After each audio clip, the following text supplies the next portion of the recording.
definitely going to have a good show today. Think so. We were talking about libraries Oh, of the current, like, because I don't visit libraries a lot, but I was hmm, quite interested to hear about this, like, checking electronic books in and out thing. yeah. I know. Well, tell me about it, because it sounds pretty freaky. I remember, and this is really bad, right? This will really show how often I visit a library, but taking cards out of the backs of books and stamping the date that it's due and signatures and stuff from librarians, and then getting late fees when bringing books back. What is it Yeah. like now, Daniel? Well, yeah. Okay, old man. Let me tell you. So now these days, it's all electronic. If you actually visit in person at a library, you go and you get a book. And in fact, my local library, you put the book on the counter. You scan your card or put in your information, and then you put the book on the counter and automatically checks it out to you. So no scanning of it's got an Oh, RFID right. thing in it, Yeah, right? yeah, It yeah. doesn't. But no, what we were talking about is I just finished a book and it's digital. So it's on my reading device that by a company that does not sponsor this show, however, is probably the largest online bookstore in the world. They have I have some nice stickers on my Kindle. I said the word rats. But what you can do is you can link your public library to your account, to your Kindle, through an amazing process, and your local library probably has this on their website, to where you can check out books electronically. And so it sends it to you say, I want this book and all this yada yada yada, and it shows up in your library for your Kindle, and you go, yep, I want to read it. And then when the time is up, it just yanks it out of your digitally. So no late fees or no scanning, none of those stamps on the card in the back, as Darrell was talking about. Did you get any, like, prompt that you've got 2 days left, Oh yeah, 1 day left? We're gonna yoink it. Would you like to check it absolutely. out again? I mean, can you extend? You can if no one's got a hold Hmm. on it. So it's like your library has a certain number of these electronic copies, so it's not like an endless supply. Hmm. So if you go and want to do this and there's not one available, you can put a hold just like you can put a hold on a physical book. And yeah, it Cool. sent me an email actually on it's due I think tomorrow. It sent me an email on Friday of just hey, let you know you're about up. And so I said, ooh, and I picked the book. I had started it. I was a few chapters in, Hmm. and then I finished it last night because I was like, "Well, I gotta finish it." But no, what really brought this up was I was kind of sad. I had finished my book, and now I need another book. I need to. So if you have any book recommendations, folks, please throw that in the chat or comments, or better yet, hit us up on socials at 365MCS or let us know, or Daniel Glenn on Twitter, and let me know what I should read. Nice. Well, maybe I should read more. Yeah. No, there's a couple of books I have cycled through a few times and intend to finish them. Hmm. Oh, before we start the show too, it was interesting to hear how many people working on Lord of the Rings didn't read Lord of the Rings. Yeah, like Nice. Elijah Woods. Come on now. Come on. Kind of main character, dude. Anyway, on with the show. Let's do it. Ha.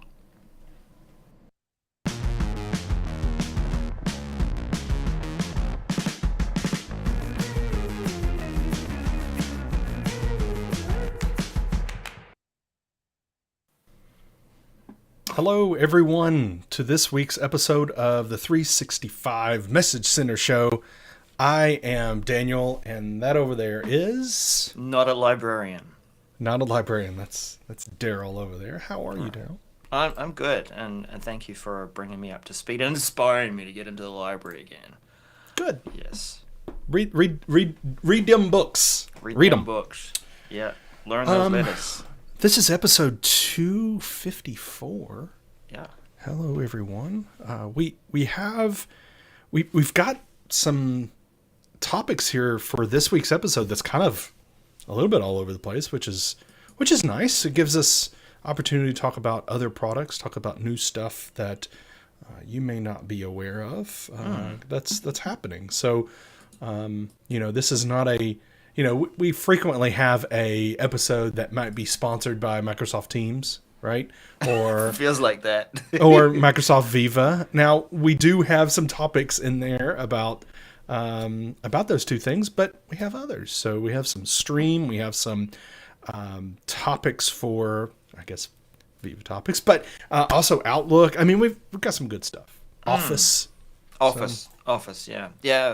When we get to that, I have to say I'm happy to see that one there because I had some recent questions. Daniel, there's something else we want to share with people. We are getting closer to the time we will be switching over to our new channel and Indeed. live streaming from there. And so we do want to make sure that you are following and subscribing and clicking the bell. Look, okay, seriously, this is when you want to click the bell because you're probably in the habit of coming to this channel regarding 365 and maybe checking out and going, oh yeah, there's a live episode. This is where I usually turn up. I've got my coffee. I've got my refreshments. You would pause there. You're like, where is he going with this? But when you use the notification bell this time around, you're going to be pulled into the correct channel. So, do follow over there. We're building up the following again. We've got about 140, 150. So good to see you over there. Thank you, everyone, for doing so. We're looking forward to building that channel out again. Indeed. Make sure you're also following us on socials, 365 MCS on all of the socials. Follow us. I put some clips up there on TikTok and Insta, some funny stuff, some good serious stuff. So make sure you follow us on all the socials and engage. Really, when we say follow on the socials, we also mean engage. Share this episode right now. Just share it on your favorite social, Facebook, Twitter, Insta, whatever it is. Share it and tag us so we can amplify you as well. So we would... and also give us a thumbs up on this episode, all right? Mm-hmm. All right, let's dive into this, sir. Definitely. Because we want to be effective in the way we do things. Well, if we were going to rate this as a meeting of sorts, how are we doing so far? I think we need to get to it. So the first up is... meeting effectiveness surveys and plans coming in the Microsoft Viva Insights apps in Teams. This may win our longest... Oh, I don't know. No, we've had longer. And But I it may wonder win if there this is today. a number of characters that are limited. They need to have like a little counter, just like Twitter. I know. I think they need a limit of like 50 maybe. Anyway, MC430100. So this is about... if you have a license for Viva Insights, so we're not talking about a free version here, the free My Insights, we're not talking about that, we're talking about it with a paid plan of Insights. You're going to be able to set up and, turn on the ability to send post-meeting surveys to your attendees. So meaning you're in Teams, you're having a meeting, you're done, closes out, then your attendees will get a pop-up. Now, this may be sort of familiar with a lot of people because a lot of people get the pop-up after a meeting, they're leaving a meeting saying, was your meeting clear? And so it gives you a nice star rating, how was the audio for your meeting? So in a similar fashion, it's going to pop up and it's going to ask you to rate this meeting that you were just out of. And so here's the examples of a meeting, the screenshot here in the message, asking about, what made this meeting a success, meaning what was it that was a good thing about this? What would have made it better? What was a bad thing? That's a better way of saying that. What would have made it better? And then how effective was this meeting to achieving business goals? So you can give a star rating there. So this is going to be rolling out by the end of September. So here soon, and for meeting effective surveys. And then the effectiveness plan will begin rolling out mid-October. And then end of October, everything should be rolled out. So the meeting effectiveness plan, and we've talked about this. Yeah, we've talked about plans before, right, Darrell? We've talked about how you can set up a plan, not meeting plans, but setting up a meeting plan, but not in this thing It was about the getting a focus survey. plan It was a focus plan. That's for your correct. team. That's right. So you could set up a focus plan saying we're going to focus during these times together so we can be more effective as a team. Well, you're going to be able to set up this effective meeting effectiveness plan to be able to say, okay, and we've seen the first setting before, which is, do you want to end events early? And what settings there that you want to have? Do you want to automatically include a Microsoft Teams meeting link, which we've seen that before too, right?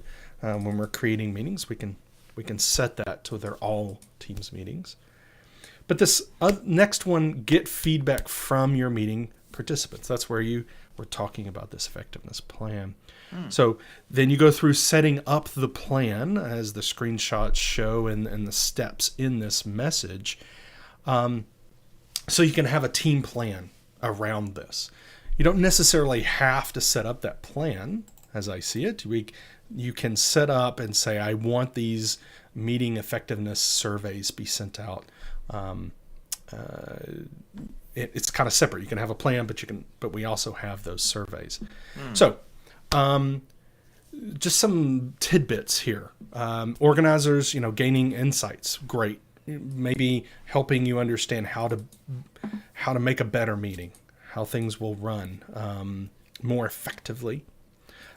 Surveys then are sent out, and it is the results are kind of compiled and say, here's how your meetings are being rated. And it's not just here's how this meeting, it's all your meetings. How are they going? How are you doing as a meeting organizer and running your meetings? And the target here is going to be 10% of qualified meetings will get the survey. So it's not every meeting. It is a sampling of your meetings and a sampling of the people in your meetings. So the meetings must have 5 or more attendees. And then you're getting some surveys. Get some feedback, positive, maybe some constructive feedback on how it's going. What do you think, Darrell? Are you going to use this? Look, I'll turn it on.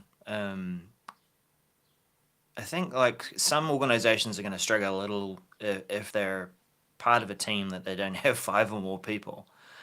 So that will be interesting because that's what it's sampling. And they're pretty simple questions. You're writing or you're thinking about 4 components of a meeting, about whether it actually contributed to a good meeting. Did it have an agenda? Notice here too, Daniel, there's no room for any free text. It's just click, click, click, we're done. But it occurred to me too, that effect you have sometimes at a conference where a session gets rated and people might rate it low because the quality of the mic was rubbish or the internet was interfering with the demonstration. The air conditioning was too cold. Let's rate that session low because of all of those things that are out of control of the speaker. Yeah. I wonder which one comes first, this rating or the one about the quality of service and whether that affects it. Yeah, you're right. And, with us being remote, there are a lot of things we can't handle. But if I'm on a Teams meeting and things are being weird, audio being weird or video, this is not I think this is not very, it's not a very good place, right, for people to give that feedback because it doesn't have that ability to say, video was bad, right? Because we have these clear categories of what we're trying to rate here, but we do have this nice star rating. If for some reason Teams is acting goofy for everyone and everyone rates it poorly, Well, You're not going to achieve your business goals. you're not going to achieve your business goals, right? But hopefully it'll kind of it'll just come out in the wash, as we say around these parts. One meeting won't kill your rating if we're looking over a course of many meetings and many attendees on those meetings. So, What would you like to see added to this over time? I guess that would be a question I'd ask to all of you watching, listening, commenting, chatting. yeah, What would make this better? Because it looks like, we don't want it to be too laborious to fill out. You just want to boom, boom, boom, done. But yeah, I think it would be good to have a bit more choice as an organizer. What is it that I want to know about the meeting that could help me sure, improve?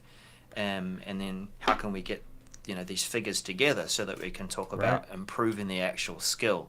That's the goal of this insight, is to improve yeah. the way that you run your meetings, not to just say, well, like Andy said in the chat, no agenda, no attender. Love it. So I think if you have a thought on here, throw it in the chat, or Yeah. if you're catching this recording, throw it in the comments, or take a screenshot of this video, or share the audio podcast link out on socials, and throw some suggestions in there. We'd love to see them, and maybe we can pass those on to the team to incorporate. So love it. All right. So next up, I think we talked about rating meetings and effectiveness. Let's talk about the quality, Yeah. quality Well, score of does sorts. this feel like the episode sponsored by Quality Assurance? Yeah. So this is for those organizations that are using Viva Topics quality score columns in managed topics. This is MC 431204. Now, first of all, maybe you're not too hot on topics at all. Like you think, why would I pay that extra money to get that service? Well, I would say I support this. I think that it's worth the little extra dollars to save the many hours I might spend searching for stuff. But if those topics are not refined, managed, then you're not going to get good information. Look, let's just as a reset. When you turn this service on initially, the machine learning, the AI is going to go out and find a number of different things that people talk about, topics that you care about within your organization. It's just judging it based on the content and the conversations that you have. And it makes a number of different landing pages for each of these topical terms. But that's where it's going to stop, right? It's going to find people who talk about it and suggest them as experts. It's going to find definitions, and if it can't find one, it'll drag one in from Wikipedia. So it's in your best interest to refine these pages, to train your organization and say, hey, if you get suggested as a subject matter expert, it's not like a requirement, but we'd really love your help. Here's how you can help refine this topic because you're an expert. And knowledge managers, that next level up of people working on this system, are now going to get a couple of new columns in the pages, one called Topic Score and one called Org Score. And when I was first reading this message, Daniel, I was like, what does this even mean? Like, you've got an Org Score, and this particular topic gets 73 on the score for the org, but the topic is 63. So first of all, the org score for the topic is what potentially everyone could see if they had access to all the information. This is before it is security trimmed. And that's important to know because it reflects anyone who might view the content around this topic. But you as a knowledge manager or a subject matter expert contributing to this may only have access to 2/3 of that information. So the score may be a little lower.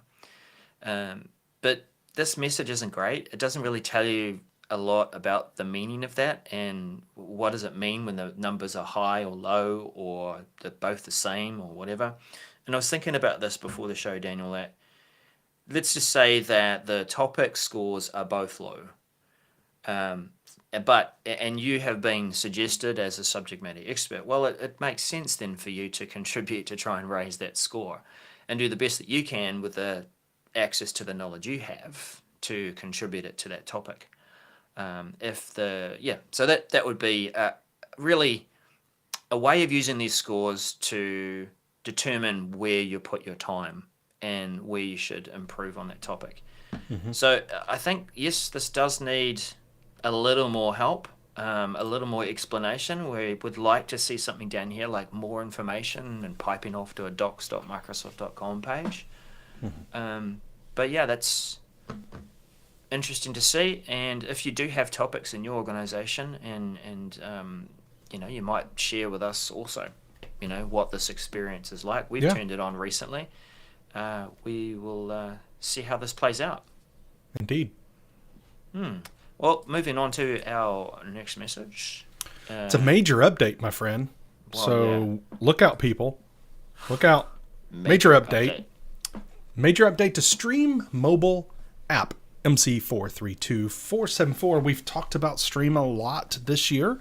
There's been a lot going on with the application, the back end, just a lot going on. Well, here's another thing, is an update to the Stream mobile app for iOS and Android. They're going to rebuild the thing to stream on SharePoint. So you'll be able to get that, kind of modern experience from Stream. Now, this will be rolling out early October and completed by mid-November. Now, how is this rolling out, Daniel? That's a very good question. They're going to just update the app in the App Store. So if you already have it loaded and you just update the app, whether automatically or manually go in and update the app, then you'll get the new one when it is rolled out. There will be a forced update by early 2023. So if you're one of those that doesn't update your apps ever, then you'll be forced to update it, which basically means they will remove, here's how the app stores work, they remove the old version completely out of the app store, and so basically your device will say, hey, you have to update this or delete it. So they'll force you to do that. Now, Daniel, yes, audience, or Darrell, yes, Darrell, what is this? Well, I've already told you, because that's the extent of the update here, is that they're modernizing the experience in the app, but they're actually, there's some things that are not going to be included for the time being. Removing things? You won't be able to create videos using the new app. You won't, meaning create a video and have it save somewhere that would be consumed by the Stream service. You won't be able to upload videos via your mobile using this app. You won't be able to download videos using this app either. So you're going to be able to have a better viewing experience. However, I noticed the questioning in your intonation there of your voice. Yeah. A better viewing experience. Well, there's another thing I want to mention here. A better viewing experience, ? Because frankly, we don't have any screenshots. We don't have any more information. We don't have any way of knowing what this is going to look like. So just know it's going to happen. But if you have processes, if you have users who are actually now using the Stream app to do videos, maybe it's in your, maybe you have a plant or manufacturing, or maybe you're doing service calls and you take videos and upload those videos. Well, you're going to have to take action. And the action you should take right now is making sure people don't update those apps, or you're going to have to change your procedures. Maybe it's instead of uploading via Stream, you're going to have people upload to OneDrive or to SharePoint or Teams, right? Directly from their app, and then move things around if need be. So until they add that back, you're going to have to change process. So this is actually, when they say it's a major update, I think it is, because they're removing, we're not going to have those features. If you rely on something like that, then definitely make sure that you take action here, Darrell. That's all I got to say about that, because that's all we got. That's all the information we have. It would be nice if we had some screenshots of this lovely app. Oh, I filled out the thumbs down feedback thing. They're welcome to contact us. Yeah. Yeah. So here's something I would like to see screenshots of, which is an update in Office. Yeah. What do we got? Interesting, Daniel, because I was just musing over this very challenge in the last month. You know, how do things appear in our Win32 backstage of Office? Say what? Okay, I guess the people who would be reading this message will know what it means. But quick access to Teams and SharePoint document libraries in Win32 backstage, or in other words, in your Office applications when you go to open, file, save, new, etc. I guess that would make the title longer. So this is MC432475. And Daniel, what I was saying, a client was asking recently, hey, why is it that the locations that I see in Office are so out of sync? Like, sure, it does see my recent documents I've opened, my recent folders, but what about these sites? You know, I very rarely visited this site here, and yet it's been suggested that it's a recent place that I go to. And I barely follow any sites. I don't click on stars to say, follow this site. So, they have been designing a new experience. We have to put this up on screen. Now, it is... I wish we had had a few more steps to these, because it would be kind of handy to see... let's put us beside it. To see what does it look like at the beginning and as we're clicking through and finding out more. What we see on screen, and describing it for the audio podcast, is the backstage. That if you're in Word, for example, like in this screenshot, and you go to open a file, then you're going to see a different experience. Today we see OneDrive and SharePoint and maybe OneDrive Personal as a couple of locations that we can click into. And when we click into a site, for example, or rather our SharePoint organization, we will see sites that we've recently visited, or ones that we're deliberately following. And in this new experience, in this screenshot, we're partway through, I think, the steps of this experience. So someone's clicked on open, and they may have been taken to recent. Hopefully that would be where we see things first of all. And what they've done is there's where we would normally see sites and OneDrive, we see a quick access panel. And this is a bit like the one that we see in OneDrive, where it's showing the sites that we have recently opened a document in. And below that is show more. And so if hopefully it's seeing and showing sites that you've recently worked in. And then when you are, I should have done do not disturb. Just a moment. Where's my focus?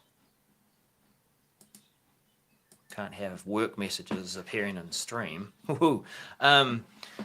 So yeah, but what happens if you click show more is it just sort of spill out the next lot and the next lot and the next lot. And then over in the body of this screenshot is a list of recent sites. Again, no show more.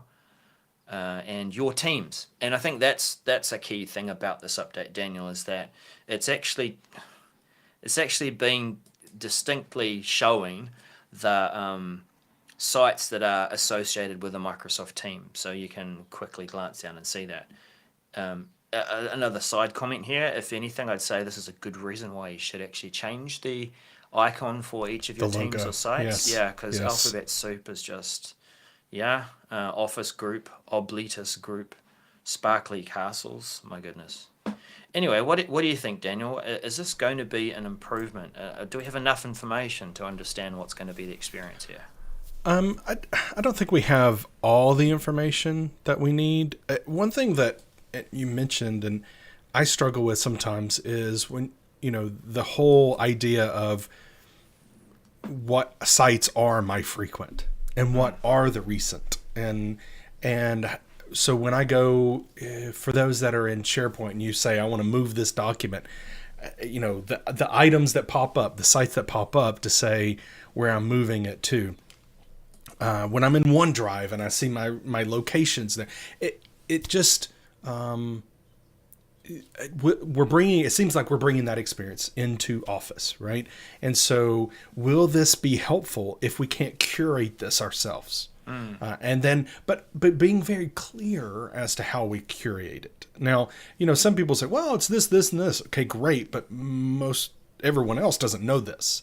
They just kind of hop along and go, oh, my thing isn't there, so now I got to go the long way around. So I feel like I probably am going to stick with the way I normally work, unless this really proves to be something that I can curate. And what I do is I don't open up documents in Office unless I've been working on them recently, which is that recent at the top left that we're all used to, which is when you go to open, it shows you all the recent documents you've been working on. I do that a lot.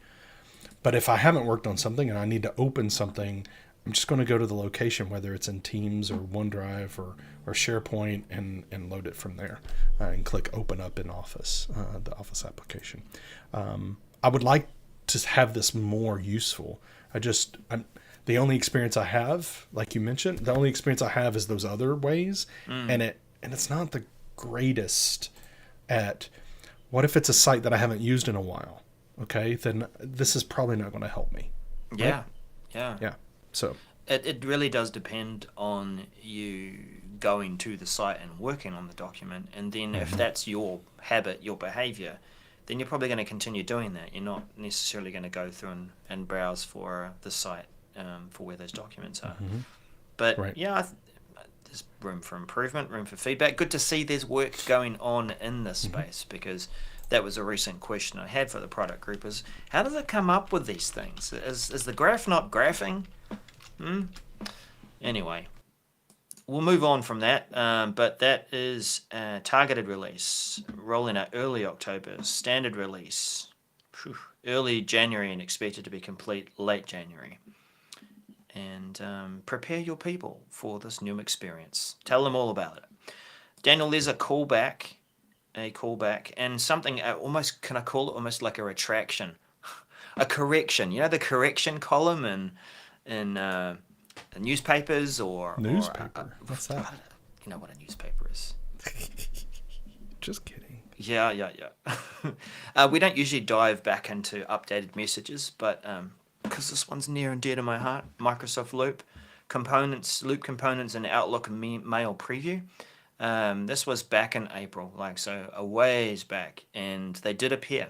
They started to appear in Outlook on the web, and the early experience of the One Outlook, which is very much like Outlook on the web. But what I didn't notice was that it actually does include the regular version of Outlook, the one that has just been given a slight upgrade and doesn't try to change and rock your world by looking like Outlook on the web. And so they've added Loop to that. And I noticed this last week when I was taking some team members through it, and they said, oh, but here's the button, it's just appeared. I'm like, oh, okay. They do support it now in Outlook on desktop. So we don't have a screenshot of that here, but if you have a look at Outlook, what you'll find is if you're answering a message or you're creating a new message, look in the insert column, or that's rather the insert section on your ribbon for your tools, and you'll see a Loop component button there. And one that we've found quite useful recently is the questions and answers Loop component, where you can list out some questions, send it out to your team, and get a whole lot of people answering, so that you can maybe respond to a client or some other project. Crowdsource and answers via email. Hopefully they'll bring that one through to chat as well, Teams chat. But that is worthy of a callback. And that is the show. Yes, it is indeed. Make sure, again, everyone, that you are subscribed to our new YouTube channel. Now, for those audio podcast listeners, you're good. Okay, not changing that. Wherever you want to receive our audio podcast, it's there. It's going to stay there. So can I say the phrase? Wherever you get your podcasts. Wherever, because we're on all of them. So make sure you could just stay there, right? And share that out to your friends. But for those that watch the video, make sure you subscribe to our new channel, which is at youtube.com/365MCS. Just go ahead and click subscribe, bell, click the thing, nudge it with your elbow, touch it with your nose, whatever you need to do to make sure that you get a notification when we go live. So we'll be switching there in a couple of weeks. Yeah. Thank you, everyone who joined. Thank you for those of you who have listened in or watching this later. We do love your comments and do our best to respond to them. We will get to the point. We'll get better at getting to the point, won't we, Daniel? Or maybe not. Yeah. Maybe we're just two dads shooting the breeze. We're doing about great, messages. people. We're doing great. All right. We're well, doing look, thanks again. We'll see you next week. Bye for now. I did click show, didn't I? Show the show. The end of the show. And no. Why is it not working? Oh, because I'm turning the background on and off. That's really smart.